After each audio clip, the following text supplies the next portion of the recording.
तो साथियों, आप सभी का एक बार फिर से स्वागत है तीसरी सरकार अभियान के अंतर्गत गांव की आवाज कार्यक्रम के इस नए एपिसोड में। और और हर बार की तरह इस बार भी हमारे साथ हैं हमारी जिज्ञासाओं का समाधान करने के लिए डॉक्टर चंद्रशेखर प्राण जी। सर, बहुत बहुत स्वागत है आपका। धन्यवाद। तो दोस्तों, जैसा कि हम जानते हैं कि उत्तर प्रदेश में पंचायतों का गठन हो चुका है और जो पंचायत प्रतिनिधि हैं उनका शपथ का कार्यक्रम भी चल रहा है। और साथ ही साथ 27 मई को पंचायत की प्रथम बैठक भी जो होने जा रही है। और ये जो बैठक है इसका सबसे पहला जो विषय है वो ये है कि कोविड से बचाव के लिए पंचायतों की क्या भूमिका हो सकती है। जैसा कि हम जानते हैं कि इस समय कोविड का जो एक भयानक असर है वो गांव में भी काफी पड़ रहा है, तो ये एक बहुत महत्वपूर्ण विषय हो जाता है। तो आइए इसी विषय पर कुछ जानकारी प्राप्त करते हैं डॉक्टर चंद्रशेखर प्राण जी से। तो सर, हमारा पहला सवाल आपसे ये है कि कोविड के बचाव की दृष्टि से देखें तो इस समय पंचायतों को उसके लिए क्या क्या करना चाहिए। ये सही है कि कोविड का प्रभाव अब गांव में भी पहुंच गया है और लगभग सभी गांव किसी न किसी रूप में प्रभावित हैं कोविड से। जी। मौतें भी बड़ी संख्या में हो रही हैं, जो सूचनाएं आ रही हैं। और विशेषकर जो कस्बे हैं या शहर के नज़दीक हैं, सड़कों के किनारे हैं, उन गांव में इसका ज़्यादा प्रभाव है, बजाय कि सुदूर सुदूर सुदूर इलाकों में जो गांव हैं उनकी अपेक्षा ये देखने को मिला है। और इसको लेकर उत्तर प्रदेश सरकार भी काफ़ी चिंतित है। और इसीलिए जैसे ये शुरू हुआ, विशेषकर मई महीने में और उससे पहले ही गांव में कोरोना पहुंचने लगा था, तो राज्य सरकार के स्तर से तमाम आदेश निर्देश जारी होने शुरू हो गए थे गांव के लिए। जी। और उसमें से पंचायत एकदम केंद्र में थी। जैसा कि पहले के एपिसोडों में मैंने ये चर्चा की है कि ग्राम पंचायत को विशेष अधिकार मिल जाता है जब इस तरह के संक्रामक रोग गांव में आते हैं, इस तरह की आपदा आती है, तो पंचायत की भूमिका भी बढ़ जाती है और भूमिका के साथ उसका अधिकार और दायित्व भी निर्धारित कर दिया जाता है। जी।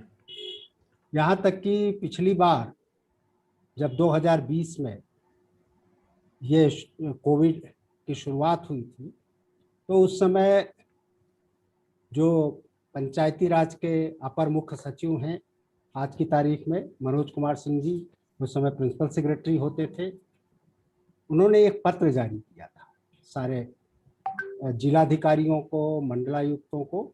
और उसमें उसका विषय ही यही था कि पंचायतों की क्या भूमिका होगी, इस बारे में उन्होंने ये जारी किया था। निश्चित रूप से पंचायतों की भूमिका बहुत महत्वपूर्ण है और गांव में तो पंचायत ही सरकार है, वो गांव की सरकार है, स्वाभाविक है उसकी जिम्मेदारी बढ़ जाती है।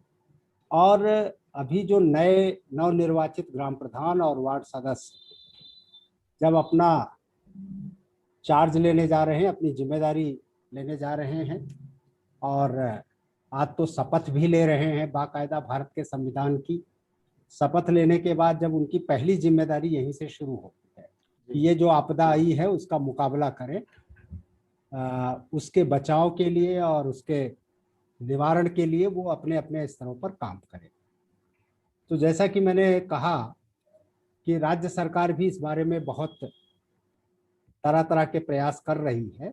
तो सबसे पहले तो ये जानने की आवश्यकता है और कि पंचायत प्रतिनिधियों को कि जब वो चार्ज ले रहे हैं उससे पहले क्या क्या कोशिशें हो चुकी हैं या जो कोशिशें हुई हैं उसका फॉलो अप क्या हो सकता है।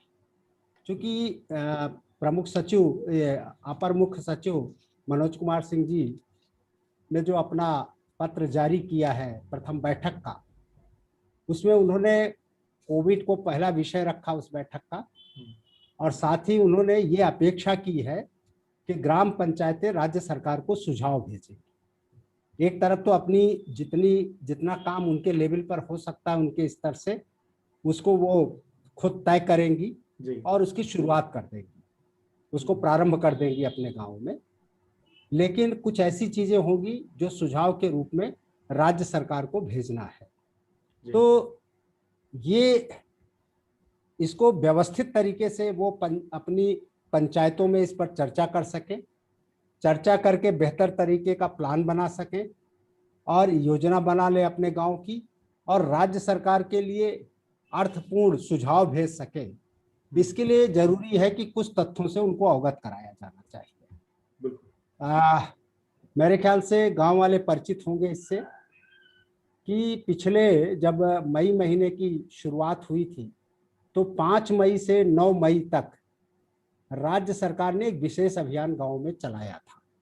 उसमें यह था कि जागरूकता फैलाई जा सके, जो लोग जो इससे प्रभावित हैं या जिनको बुखार आ रहा है, खांसी आ रही है, कोई भी लक्षण दिखाई पड़ रहा है, उनको चिन्हित किया जा सके, उनका चिन्हीकरण किया जा सके, चिन्हीकरण करके उनकी सूची बनाई जा सके, और जो जिस स्तर का समझ में आता है उसके हिसाब से औषधियां भी दी गई थी कार्यकर्ताओं को, जो सरकारी कार्यकर्ता थे, कि वो औषधियां भी उनको दें।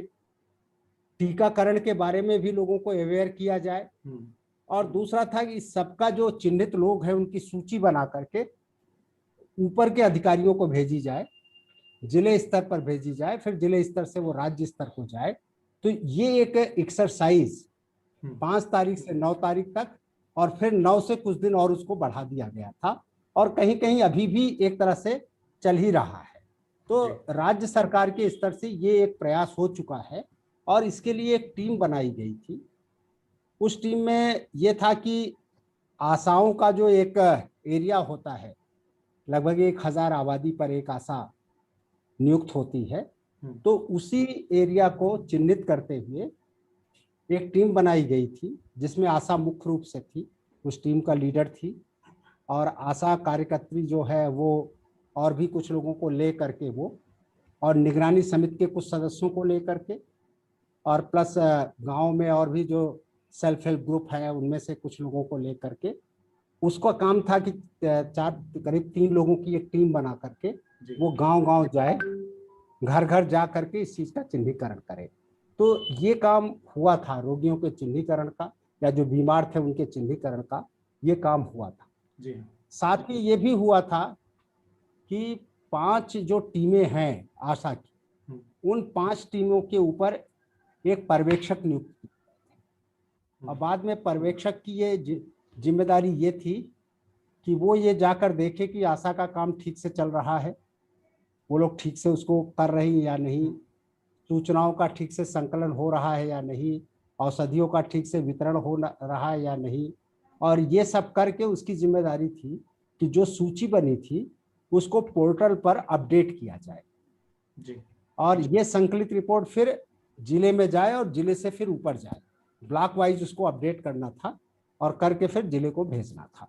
मैं ये जानकारी इसलिए दे रहा हूँ मुख्य रूप से कि पंचायत को, क्योंकि उस समय तक कोई ग्राम प्रधान नहीं था, ये जो सर्वे का काम हुआ, जो आशा के नेतृत्व में जो टीम गई, वो टीम जिस समय काम कर रही थी उस समय तो पंचायत के चुनाव हो गए थे, 2 तारीख को रिजल्ट भी आ गया था लेकिन शपथ ग्रहण नहीं हो पाया था और उन्होंने चार्ज नहीं लिया था। तो औपचारिक रूप से प्रधान के रूप में कोई गांव में नहीं था, वार्ड मेंबर के रूप में कोई नहीं था। तो अभी जब वो पंचायत बैठने जा रही है तो इसलिए मैं इसकी जानकारी उन्हें विशेष रूप से देना चाहता हूँ कि वो अभी उनके पास 1-2 दिन का समय है, या वो आशा को जरूर बुलाएं अपनी बैठक में और उससे वो पूरी जानकारी ले कि क्या क्या हुआ था। क्योंकि एक तरह से सर्वे हो चुका है गांव का और एक स्थिति, वस्तु स्थिति निकल के बाहर आ चुकी है। अगर कोई प्लानिंग माइक्रो प्लानिंग करनी है, जमीनी स्तर पर कोई योजना बनानी है इसके बचाव के लिए और इसके निराकरण के लिए, तो स्वाभाविक रूप से ये जो अध्ययन हुआ है, और अगर ठीक से नहीं हुआ ऐसा भी हो सकता है, बिल्कुल ऐसी भी चीज हो सकती है, कुछ गांव में बहुत व्यवस्थित तरीके से ये काम नहीं हुआ है तो अगर ये जानकारी है तो आगे उसको व्यवस्थित तरीके से वो करवा सकते हैं। फिर से इसको एक बार इस प्रैक्टिस को औपचारिक रूप से कर सकते हैं। जी। तो ये एक महत्वपूर्ण बात। दूसरा ये है कि इसी पीरियड में 7 मई को एक लेटर जारी किया है। ये जो राष्ट्रीय स्वास्थ्य मिशन है, जी। जिसको एनएचएम कहते हैं, एनएचएम। जी। राष्ट्रीय या एनएचएम, नेशनल हेल्थ मिशन, जी। राष्ट्रीय स्वास्थ्य मिशन। तो राष्ट्रीय स्वास्थ्य मिशन के महानिदेशक ने जिसको कहते हैं मिशन डायरेक्टर, जी। मिशन डायरेक्टर ने एक पत्र जारी किया था 7 तारीख को। और उस पत्र में उन्होंने ग्राम स्वच्छता एवं पोषक समिति, चूंकि ये मिशन जो है, ये जो स्वास्थ्य मिशन है, इसका अपना एक एजेंडा है। जैसे मैंने पहले भी कमेटियों के बारे में कहा था कि बहुत सारी प्रशासनिक कमेटियां भी बनती हैं अलग अलग विभागों द्वारा। तो इस विभाग द्वारा भी ग्राम स्वच्छता एवं पोषण समिति गांव में बनाई जाती है। जी। और स्वास्थ्य स्वच्छता एवं पोषण समिति जो बनती है गांव में, इस समिति का अध्यक्ष ग्राम प्रधान होता है। अच्छा। जी। और एक आशा जो होती है वो सदस्य सचिव होती है, मेंबर सेक्रेटरी। जी। ये प्रधानों को पता होना चाहिए, नवनिर्वाचित प्रधानों को। तो इसमें हर साल 10,000 रुपए की एक मुश्त राशि इसमें आती है और इसके लिए अलग से बैंक अकाउंट खोला जाता है। तो उन्होंने उसी समय अपने पत्र में लिखा था कि चूंकि प्रधान औपचारिक रूप से अभी शपथ ग्रहण नहीं किए हैं, चार्ज नहीं लिए हैं, तो उन्होंने तो यहाँ तक छूट दे दी थी कि जो नवनिर्वाचित ग्राम प्रधान है उसके वो और आशा दोनों मिलकर अपना बैंक अकाउंट खुलवा ले, शपथ ग्रहण से पहले ही वो खुलवा ले या खुलवा करके और वो काम को शुरू कर दे। तो उसमें ये था कि विशेषकर ये जो आशा वर्कर जा रही थी 9 तारीख से, तो इनको और इनका जो ग्रुप जा रहा था तो उनको चाहिए था, मास्क चाहिए था, सैनिटाइजर चाहिए था, साबुन चाहिए था, गल्फ चाहिए था। तो उनका कहना था इस पैसे से उसको आप खरीद के इनको दीजिए। और साथ ही मास्क इत्यादि अगर जनरल पब्लिक में भी देना है तो उस पैसे का आप उपयोग कर सकते हैं, जो 10,000 की राशि है। अब ये देखना है ग्राम प्रधानों को अपने अपने गाँवों में कि उस राशि का इस तरह का सदुपयोग हुआ या नहीं हुआ है, तो आगे उसको सदुपयोग किया जाना है, तो उसके लिए भी उनको प्लान बनाना पड़ेगा। तो ये एक जानकारी उनके लिए ये भी है। लेकिन इसी के साथ एक महत्वपूर्ण जानकारी ये है कि ये सही है कि अभी पंचायती राज विभाग की तरफ से कोई उस तरह का औपचारिक निर्देश, जैसे कहें कि पिछले साल जब 2020 में अप्रैल में उस समय के प्रमुख सचिव मनोज कुमार सिंह जी ने एक बहुत विस्तृत गाइडलाइन भेजी, निर्देश भेजा था, आदेश भेजा था सारे कलेक्टर्स के माध्यम से सारी ग्राम पंचायतों के लिए, और उसके विषय ही था कि कोविड-19 के बचाव और उससे निवारण में ग्राम पंचायतों की क्या भूमिका हो सकती है, ये उसकी हेडिंग ही। और ऐसा करके उन्होंने करीब 5 पेज का एक पूरा का पूरा पत्र भेजा था। वो आज भी प्रासंगिक है, मतलब वो आज भी स्टैंड करता है। तो इसलिए उसमें क्या क्या मुख्य बातें कही गई थी, ये जरूर ग्राम प्रधानों को और वार्ड मेंबरों को जानना चाहिए, क्योंकि हो सकता है जो नवनिर्वाचित आए हैं उनको वो शासनादेश पढ़ने को न मिले, पता नहीं फाइल में है या नहीं है। वैसे तो तीसरी सरकार अभियान ये कोशिश करेगी कि अपने सारे ग्रुपों में इसको भेज दे, उस लेटर को एक बार फिर से सर्कुलेट कर दे। अगर दूसरा कोई लेटर नहीं जारी हो रहा है पंचायती राज विभाग से या ग्रामीण विकास विभाग से, तो वो जारी कर दे। हम लोग पुराना पत्र ही भेज सकते हैं, वो काफी विस्तृत तरीके से भूमिका दी गई है। हाँ, भूमिकाएं थोड़ी बदल गई हैं। पिछली बार बाहर से लोगों का पलायन, वापसी बहुत ज्यादा हो रही थी और उस वापसी के साथ कोरोना गांव में प्रवेश करने की आशंका थी, इसलिए उसको फोकस किया गया था कि वहां पर एक उनके लिए एक सेंटर बनाया जाए और किचन चलाया जाए, ये सारी चीजें उसमें थी। शायद अब उसकी आवश्यकता नहीं है क्योंकि वो परिस्थितियां नहीं है, लेकिन कुछ चीजें नए सिरे से नई निर्मित हो सकती हैं। वो ग्राम पंचायत के लोग बैठ के आपस में तय कर सकते हैं। लेकिन जो चीज उन्होंने विशेष करके जो कहा था, वो ये कहा था कि देखिए, वही जो चर्चा मैं करता हूं ना, कि विशेष समय में, ऐसे विशेष आपदा के समय में प्रधान को विशेषाधिकार दे दिया जाता है और ग्राम पंचायत अपने स्तर से महामारी बचाव व समन्वय समिति बना सकती है जी। तो महामारी बचाव एवं समन्वय समिति को उन्होंने बहुत फोकस किया। उन्होंने कहा प्रधान अपनी अध्यक्षता में महामारी बचाव व एक समन्वय समिति बनाए।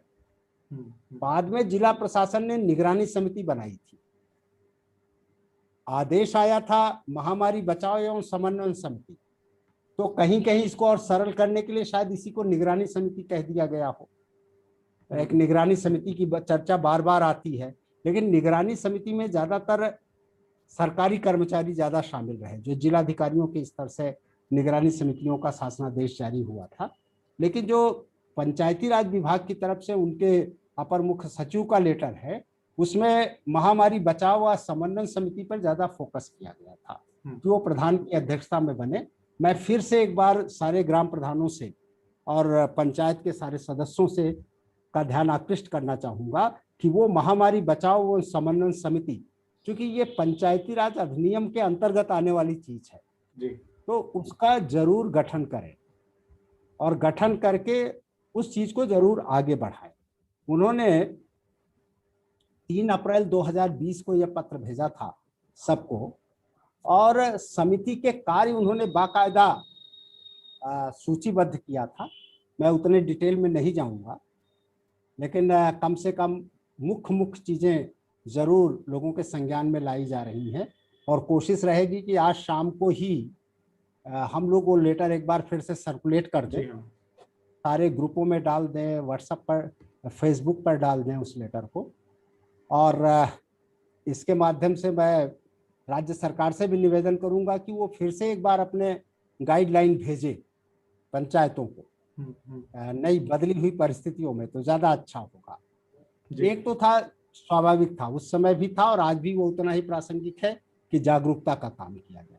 आज तो जागरूकता और ज्यादा जरूरी हो गई है, विशेषकर टीकाकरण को लेकर, है ना, कि कुछ लोग नदियों में भाग जा रहे हैं, कुछ लोग गांव छोड़कर, या टीके के बारे में बहुत सारी अफवाहें फैलाई गई हैं, तो वो सब गांव में बहुत ज्यादा हो रहा है। तो इसके अलावा भी इस समय जागरूकता है कि भाई अगर आपको खांसी आने लगी, बुखार आने लगा या कुछ हुआ, तो किस तरह के चीजों की आवश्यकता है, क्या करने की आवश्यकता है। और इसके लिए राज्य सरकार जो है वो काफी कुछ कर रही है। उसने कुछ गाइडलाइन भी जारी किया है, और जो अभी मैं आपको पावर पॉइंट अभी मैं आपको स्क्रीन पर भी दिखा सकता हूं, जो राज्य सरकार की तरफ से भेजा गया है। विशेष करके जब जो मैं अमित मोहन जी का जो पत्र था उसके साथ जो गया था, वो अभी मैं कुछ देर में आपको दिखाता हूं। तो उसमें एक तो जागरूकता का था, और दूसरा जो सबसे बड़ी बात पंचायत को करनी है, जिस पर बड़ा फोकस किया गया था, वो ये था कि पंचायत को अधिकारियों के साथ, स्वास्थ्य विभाग के साथ बराबर समन्वय और लिंकेज बनाए रखना होगा, क्योंकि ये अगर गैप होता है तो बहुत दिक्कत होती है। तो उनका ये कहना था कि वो समन्वय बहुत अच्छे तरीके से बना होना चाहिए, और वो स्वाभाविक है। दूसरा उस समय ये था कि गांव में, जैसे मैंने पिछले एपिसोड में भी कहा था जब, कि उसको ये विशेषाधिकार है कि वो अपने गांव में प्रवेश रोक सकता है, ग्राम प्रधान जी। तो उसमें भी था कि वो पाबंदी लगाए, आने जाने की पाबंदी लगाए, या हाट और मेले लगाने की पाबंदी लगाए, एक जगह इकट्ठे होने की पाबंदी लगाए। अगर दुकानों पर लोग जाते हैं तो कैसे, वो जो एक है कि फिजिकल दूरी, जो शारीरिक दूरी बना कर रखें, उसको सुनिश्चित करवाए पंचायत गांव के अंदर। तो पंचायत ये जिम्मेदारी जो है वो अपने अधिकारों का प्रयोग करते हुए वो इस तरह की व्यवस्था को बनाए, देखे, और उसके लिए क्या है, गोला बना दे, क्या बना दे, ये सारी चीजें उसको करनी चाहिए।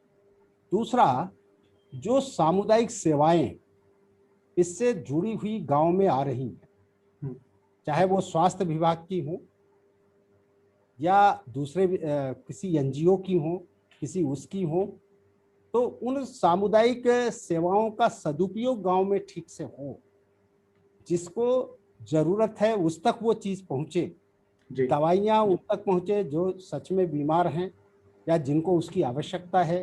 हम्म। सैनिटाइजर या साबुन या मास्क, ये कम से कम जो इस तरह के लोग हैं जो अपने पैसे से नहीं खरीद सकते, उन लोगों तक पहुंचे। तो ये करने की जरूरत है। दूसरे ये था कि जैसे पिछली बार था कि तमाम जो आवश्यक वस्तुएं थी, एक तो सरकार खुद राशन दे रही थी, अभी भी उसको उन्होंने कंटिन्यू किया है राज्य सरकार ने। दूसरी तरफ की और भी बहुत सारी आवश्यक वस्तुएं होती हैं जीवन यापन के लिए, वो गांव में कैसे उपलब्ध हो सकें। भले कहीं से कोई दुकानदार से बात करके एक टाइम पीरियड में वहां गांव में ले आना, उसके लिए गांव वाले बाहर ना जाएं, कम से कम ये हो, कैसे उसको व्यवस्थित किया जा सके। तो आवश्यक वस्तुओं की उपलब्धता जो है वो गांव में कैसे बेहतर तरीके से हो सकती है, ये पंचायत की एक जिम्मेदारी तय की जा रही थी उस समय, और आज भी उसकी उतनी ही आवश्यकता है। इसलिए मैं कह रहा हूँ ये सारी चीजें हैं। अभी भी गांव में कुछ लोग, जैसे अभी चुनाव के समय कुछ लोग आए थे, अभी हो सकता है शादी ब्याह हो रही है तो कुछ लोग बाहर से आ रहे हैं, तो स्वाभाविक है कि ऐसे लोगों पर पंचायत नजर रखे, उनसे अनुरोध करे कि वो कम से कम डिस्टेंस बनाकर रखें, दूरी बना करके रखें, वो खुद मास्क का प्रयोग करें, सावधानी बरतें। तो ये रोक टोक करने का काम पंचायत की ही वो कमेटी, निगरानी समिति कह लीजिए या समन्वय समिति कह लीजिए, ये समन्वय समिति ही इसको बेहतर तरीके से कर सकती है। दूसरे कि गांव के अंदर व्यक्तिगत स्वच्छता को लेकर के थोड़ा सा लोग कम आजकल अवेयर होते हैं। जैसे शौचालय को, शौच को लेकर के तो अभी तो बहुत ज्यादा पंचायत को ध्यान देने की आवश्यकता है कि खुले में शौच ना हो, कहीं भी जल भराव नहीं हो, लोग खुद अपने व्यक्तिगत घरों में साफ सफाई रखें, खुद व्यक्तिगत रूप से स्वच्छ रहें, खाना खाने से पहले हाथ धोएं, कोई भी चीज छूते हैं तो हाथ धोएं। ये जो व्यक्तिगत स्वच्छता का विषय है, इसके लिए भी समिति को, लोगों को अवेयर करने की आवश्यकता है, और ये भी बहुत आवश्यक है। दूसरा ये है कि गांव में बहुत सारे सामुदायिक स्थल हैं, उनका उपयोग अलग अलग चीजों से होता होगा जी। समन्वय समिति को ये करना है हर सामुदायिक स्थल के लिए कोई प्रभारी नियुक्त करके। अभी क्या हो रहा है, आगे हम देखेंगे कि अभी ठीक है, किचन, कम्युनिटी किचन का तो अब की बार आप कंसेप्ट नहीं रह गया है, उसकी आवश्यकता नहीं रह गई है, लेकिन कोविड सेंटर जगह जगह बन रहे हैं गाँव में। सरकार भी उसके लिए प्रोत्साहित कर रही है, और दूसरी तरह से तमाम सामाजिक संस्थाएं गांव में जा रही हैं, वो सहयोग भी कर रही हैं कोविड सेंटर बनाने के लिए। कारपोरेट हाउसेस भी इस बारे में सोच रहे हैं।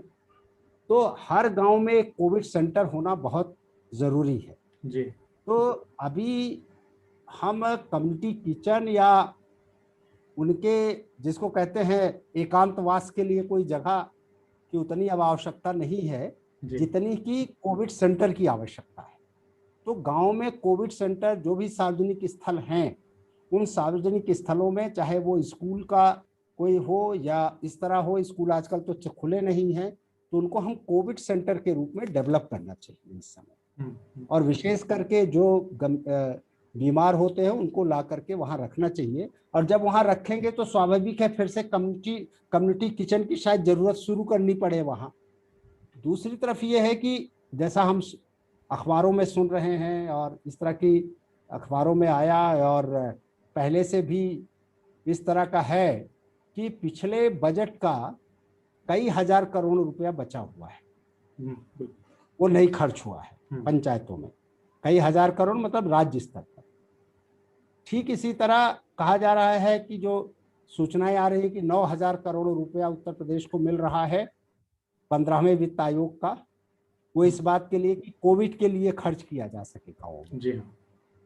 तो पैसे की कमी नहीं है, कम्युनिटी सेंटर बनाने में जो आ रहा है, और दूसरी संस्थाएं भी सहयोग करने के लिए तैयार है। बहुत सारी संस्थाएं, मेरे भी मुझे भी बहुत सारे फोन आए हैं संस्थाओं को, वो कम्युनिटी सेंटर के रूप में और इस तरह से कोविड सेंटर के रूप में वो चाहते हैं कि इस तरह के सेंटर शुरू किए जाए। तो पंचायतों को इसके लिए बहुत सारी पंचायतों ने इसको देश में शुरू भी कर दिया है। बहुत सारे उत्तर प्रदेश में बहुत सारी पंचायत इस काम को कर रही हैं। तो उस दिशा में काम करने की आवश्यकता है। अब जो होना है 27 तारीख को, वो ये सारे विषय इसीलिए मैं बहुत खोल करके रख रहा था कि इन सारी चीजों पर विस्तार से लोग समझें और वो रास्ते देखें कि कहां से पंचायतें एक संस्थागत सहयोग का स्वरूप खड़ा कर सकती हैं। इंडिविजुअल नहीं, पंचायत एक गवर्नमेंट है, उससे जाकर इसको कोविड को ठीक से नियोजित कर सकती है। तो सर अभी आपने कई ऐसी चीजों का जिक्र किया जो जब ये कोविड शुरू हुआ था पिछले साल से, उस समय जो भी चीजें सरकार ने और पंचायतों के जरिए शुरू हुई, उसका एक बेहतर तरीके से प्रबंधन और प्रयोग कैसे हो सकता है।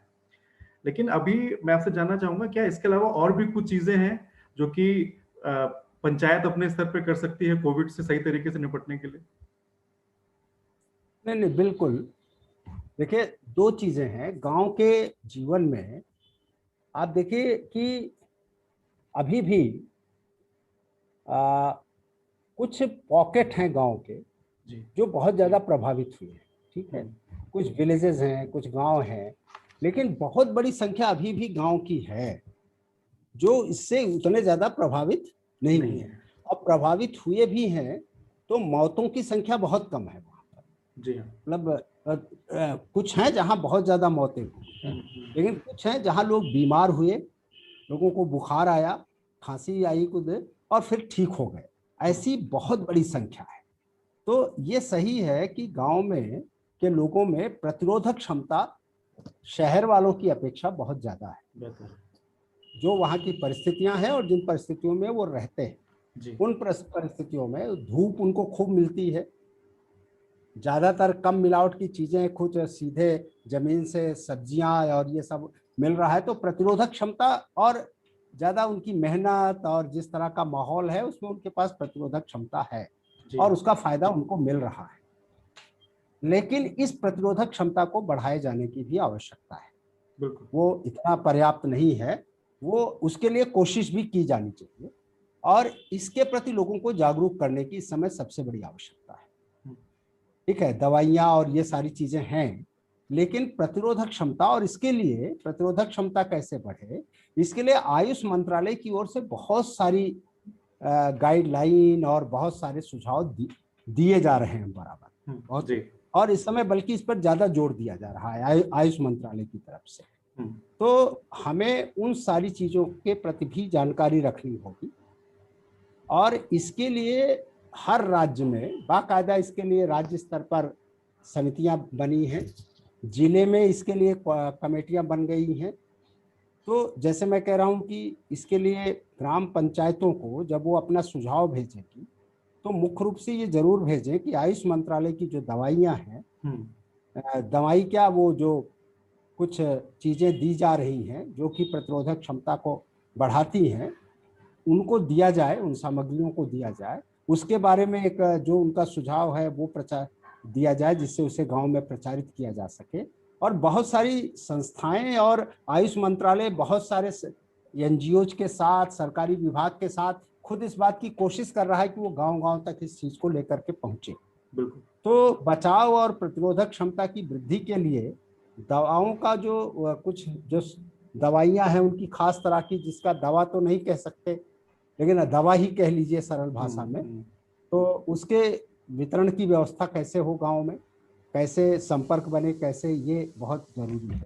दूसरा, इस समय कोविड केयर सेंटर की बात तो हो ही रही है। कोविड केयर सेंटर में अब समस्या आती है डॉक्टर की, कि हर गांव में क्या डॉक्टर मिलेगा क्या कोविड केयर सेंटर के लिए। तो ऐसे में टेलीमेडिसिन का जो एक प्रयोग चल रहा है पूरे देश में, और बहुत सारी संस्थाएं, बहुत सारे डॉक्टरों के ग्रुप इसके लिए अपनी सेवाएं देने को तैयार हैं टेलीमेडिसिन के थ्रू। और राज्य सरकार भी टेलीमेडिसिन को लेकर के, अभी अमित मोहन जी का जो मैं जिक्र कर रहा था कि उन्होंने जो पत्र भेजा था पिछले दिनों अपर मुख्य सचिव स्वास्थ्य ने, उसमें उन्होंने टेलीमेडिसिन का जिक्र किया है। अभी मैं आपको एक पावर पॉइंट प्रेजेंटेशन में जब दिखाऊंगा तो उसमें है टेलीमेडिसिन का। जी हाँ। तमाम संस्थाएं भी टेलीमेडिसिन की बात कर रही हैं, डॉक्टरों के ग्रुप कर रहे हैं। तो कोविड सेंटर और उसके साथ टेलीमेडिसिन का भी सेंटर शुरू करना उसके साथ, या नहीं तो कोविड सेंटर नहीं बन पा रहा है तो ग्राम पंचायत टेलीमेडिसिन का काम तो शुरू ही करवा सकती हैं। तो ये चीजें जो हैं ये हो सकती हैं और इनके लिए कोऑर्डिनेट किया जा सकता है। हम लोग भी उसमें उनको सहयोग कर सकते हैं। जी। दूसरा जो सबसे बड़ी चीज है इस समय कि टीकाकरण को लेकर के समस्याएं आ रही है। टीका पर्याप्त मात्रा में उपलब्ध नहीं है। टीका को लेकर के भ्रम अलग है, अफवाहें अलग हैं दूसरी तरह की। तो उसको एक तो जागरूकता के लेवल पर, लेकिन टीका के सेंटर गांव में बन सके, एक गांव में नहीं तो कहीं 5-6 न्याय पंचायत स्तर पर ही टीका के सेंटर बन सकें टीकाकरण के। ये सुझाव जाना चाहिए ग्राम पंचायतों की तरफ से। बाकायदा उसका एक ग्रुप बना करके कैसे बन सकता है जिससे लोगों को टीका लगा, अगर टीका के प्रति अवेयर हो रहे हैं और टीका लगवाना चाहते हैं तो जरूर उनको ये सुविधा मिलनी चाहिए। तो ये 4-5 चीजें हैं। एक तो ये है जो पिछले मैंने 5-7 चीजें गिनाई थी, अभी ये जो नई चीजें हमने आपको बताई ये चीजें हैं जिनको, इसके अलावा ये हम आप तो यहाँ बैठ के अनुमान लगा रहे हैं ना। जब वार्ड मेंबर और पंचायत प्रधान ये लोग ग्राम पंचायत में बैठेंगे और ग्राम पंचायत में उनको कुछ जानकार लोग और भी अनुभवी लोगों को भी बुलाना चाहिए।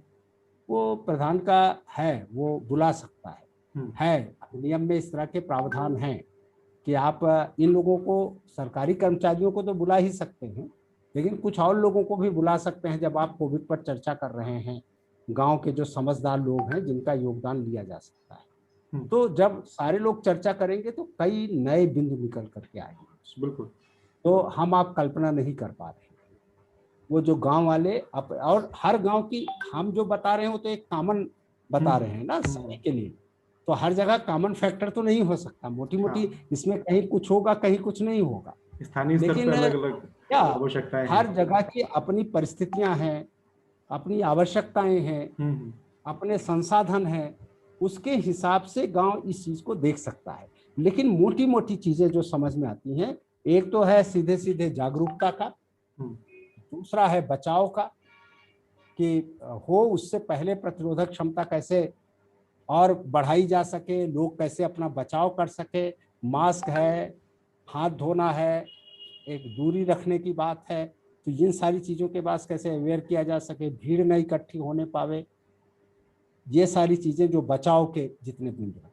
और जिनको हो गया है उनके लिए उपयुक्त दवाइयाँ उपलब्ध करवाना, वहाँ पर हैं उनके लिए प्रॉपर, अगर घर के अंदर है रहेंगे घर के अंदर ही, गांव में तो कोई दिक्कत नहीं होती सबके पास। कुछ लोगों के जो थोड़े गरीब लोग हैं उनके थोड़े घर की प्रॉब्लम है, लेकिन वहाँ गांव में तो हो जाता है। इसीलिए कोई ना कोई एक कोविड सेंटर बना लेने से ज़्यादा सुविधा हो जाती। तो उनके लिए वो व्यवस्था करने की आवश्यकता है। तो और दवाइयों का प्रॉपर तरह से वितरण, और दूसरा है कि लोगों को रेफर किया जा सके अगर कोई गंभीर हो जाता है। इसके लिए बराबर संपर्क बना रहे ऊपर तक, वहाँ डिस्ट्रिक्ट अथॉरिटी के साथ, सीएमओ के साथ, या आशा वर्कर को पता है कि कहाँ कहाँ क्या है। और राष्ट्रीय स्वास्थ्य मिशन में तो बाकायदा ब्लॉक लेवल का व्यक्ति है, ब्लॉक लेवल का एक कार्यकर्ता वहाँ पर नियुक्त है। जिले में डिस्ट्रिक्ट प्रोग्राम मैनेजर होता ही है जो पूरी तरह से कोऑर्डिनेट करता है। आशा वर्कर भी उसी के अंतर्गत आती हैं। तो इस तरह पूरा का पूरा सिस्टम है उनका। तो ये सिस्टम जो है एक्टिवेट हो सकता है कायदे से, अगर ये लिंकेज ठीक से बने रहें, कोऑर्डिनेशन ठीक से बना रहे। तो ये मोटे तौर से इस समय ये सावधानियां बरतने की आवश्यकता है। बाकी तो ठीक है। तो सर अभी आप कुछ जो डॉक्यूमेंट्स के बारे में बात कर रहे थे जो कि अपर मुख्य सचिव स्वास्थ्य श्री अमित मोहन प्रसाद जी ने शेयर किए हैं, तो मैं आपसे अनुरोध करूंगा कि वो जो डॉक्यूमेंट्स हैं वो आप हमारे दर्शकों के साथ भी जरूर शेयर करें। जी, उत्तर प्रदेश सरकार ने, जैसा मैं पहले बता रहा था कि उत्तर प्रदेश सरकार की तरफ से और उनके अपर मुख्य सचिव स्वास्थ्य की ओर से जो एक सर्कुलर, एक शासनादेश सारे जिलाधिकारी सीएमओस को, जिलाधिकारी को भेजा गया, उसमें उन्होंने ये भी बताया है कि उत्तर प्रदेश सरकार द्वारा कोविड रोग की जांच, उपचार एवं संदर्भ हेतु क्या क्या सुविधाएं दी जा रही हैं, क्या क्या सेवाएं दी जा रही हैं। ये जानकारी पंचायतों को होना बहुत जरूरी है। पता नहीं ये लेटर और ये गांव तक पहुंचा है या नहीं पहुंचा है, इसीलिए मैं स्क्रीन शेयर कर रहा हूं सबके साथ कि वो इसको ठीक से देख सकते हैं। इसमें बहुत साफ साफ लिखा है कि कैसे, अगर आप पढ़ पा रहे हैं, कि इंटीग्रेटेड कमांड एवं कंट्रोल सेंटर द्वारा रोगियों की निगरानी उन्होंने बना रखा है अपना, हर जिले में, हर अस्पतालों में इस तरह बना रखा है। और उस पर जो होम आइसोलेशन में है, जो अपने घर पर रह रहे हैं, उनकी निगरानी भी वो लोग कर रहे हैं। उन्होंने, जैसे मैंने कहा था ना, कि उन्होंने टेली कंसल्टेंसी की सुविधा की बात की थी, और इसके लिए ई संजीवनी ऐप भी उनका बना हुआ है। तो ई संजीवनी ऐप के माध्यम से सरकार के स्तर से ही टेली कंसल्टेंसी की सुविधा दी जा रही है, निःशुल्क दी जा रही है। डॉक्टरों के साथ बातचीत हो जाएगी, डॉक्टर उन्हें उचित सलाह दे देंगे। ये देखना बहुत जरूरी है। इसमें उन्होंने दिया है कि क्या क्या लक्षण हो सकते हैं, वो देखने की जरूरत है, और इसको मेरे ख्याल से हम लोगों को भी सर्कुलेट कर देना चाहिए। और ग्राम पंचायतें इस बात की कोशिश कर सकती हैं कि ये पोस्टर के रूप में भी मिल सकता है। बहुत सारा इस तरह का साहित्य जो है स्वास्थ्य विभाग में उपलब्ध होगा हॉस्पिटलों में। वो लोग जरा कोशिश करें, और कोशिश करके ले करके और अपने पंचायत भवन में और गांव के खास खास जगहों पर इसको कर दें। और अगर ये भी जरूरत हो तो इसको वो अपने, जिसको कहते हैं ना, बैनर टाइप पर कहीं बड़े तरह से लिखवा करके और दीवालों पर उसको लगा सकते हैं, इसका फ्लैक्स बनवा सकते हैं। ये जरूर गांव में करना चाहिए कि इसका फ्लैक्स बना करके, और इसमें से इतनी सारी चीजें देने की जरूरत नहीं है। जैसे कोविड रोग लक्षण है, तो कोविड रोग लक्षण को ही फ्लैक्स बनवा करके पंचायतें गांव में जगह जगह लगा सकती हैं, तो लोगों को थोड़ा सुविधा हो जाएगी ना। बचाव के लिए क्या क्या सावधानियां हैं, इसको वहां पर ये पूरा का पूरा एक फैक्स बन सकता है, जो इसमें है, क्योंकि सरकार की तरफ से जारी है ये, तो इसलिए मैं कह रहा हूँ विशेष ध्यान देने की क्या आवश्यकता है। इसका एक दूसरा है जिसमें दवाइयों की बात की गई है। वहां ये भी है कि अगर आपको कुछ लक्षण हो जाता है और अभी ये कोविड टेस्ट नहीं हो पा रहा है जल्दी, तो आप क्या क्या चीजें ले सकते हैं जिससे आपका मतलब आपके लिए कोई खतरा ना हो, और आपका ये बहुत जल्दी ही आप इससे अपने को उबार लें। तो ये बाकायदा उन्होंने एक पूरा टेबल दिया है, पूरा का पूरा एक है कि करीब 12 तरह की चीजें उन्होंने 12 तरह के सुझाव दिए हैं। तो ये पोस्टर मैं इसलिए दिखा रहा हूं कि इसको लोग मांग सकते हैं, हर हॉस्पिटल में उपलब्ध होगा, आशा वर्कर के पास भी हो सकता है, और बहुत वहां तो कलर कायदे से होगा, और नहीं है तो इसको लेकर के पंचायतें फ्लैक्स बना करके और इसको टंगवा सकते हैं। दोनों काम कर सकते हैं, दीवार लेखन करवा सकते हैं, और सस्ता करना चाहिए, दीवार पर ही लिखवा दीजिए, वो और ज्यादा परमानेंट हो जाएगा, लोग उसको करेंगे। तमाम ऐसी दीवारें जो सार्वजनिक स्थल हैं वहां पर मोटी मोटी चीजें आप वॉल राइटिंग करके लिखवा दीजिए वहां पर। तो ये काम जरूर करना चाहिए पंचायतों को, इसलिए इसको मैं दिखा रहा था कि ये है और इस तरह से वो कर सकते हैं। तो सर अभी हम इस एपिसोड के समापन की तरफ हैं, और जैसा कि हम सब जानते हैं कि गांव में और खासकर उत्तर प्रदेश में इस समय कोविड की जो स्थिति है वो ठीक नहीं है। काफी इस समय नेगेटिव स्थिति चल रही है कोविड के गांव में। लेकिन जो पंचायत और पंचायत प्रतिनिधि जो नवनिर्वाचित हैं, उनके लिए ये जानना बहुत आवश्यक है कि वो किस तरीके से जितनी भी सुविधाएं हैं, चाहे वो गांव के रिसोर्स हों, चाहे वो सरकारी जो भी सुविधाएं आ रही हैं, या फिर गैर सरकारी जो भी लोग मदद कर रहे हैं, उनका एक बेहतर तरीके से समन्वय कैसे कर सकते हैं। और उस पर जो आपने आज जानकारी दी वो मुझे लगता है कि सभी पंचायत प्रतिनिधियों के लिए ये काफी आसान हो जाएगा और वो ज्यादा बेहतर तरीके से कोविड राहत कार्यों को कर पाएंगे। तो सर, आज के एपिसोड में जो आपने इस बहुत ही महत्वपूर्ण विषय पर प्रकाश डाला उसके लिए बहुत बहुत धन्यवाद। और साथ ही मैं अपने दर्शकों को ये चीज बताना चाहूंगा कि इस तरह के कई सारे एपिसोड्स ऐसे हैं जो कि पंचायत प्रतिनिधियों के लिए और ग्रामीणों के लिए बहुत उपयोगी होने वाले हैं। ऐसे कई सारे विषयों पर हम आगे भी ये एपिसोड गांव की आवाज के लेके आते रहेंगे। आज के एपिसोड के लिए नमस्कार, बहुत बहुत धन्यवाद।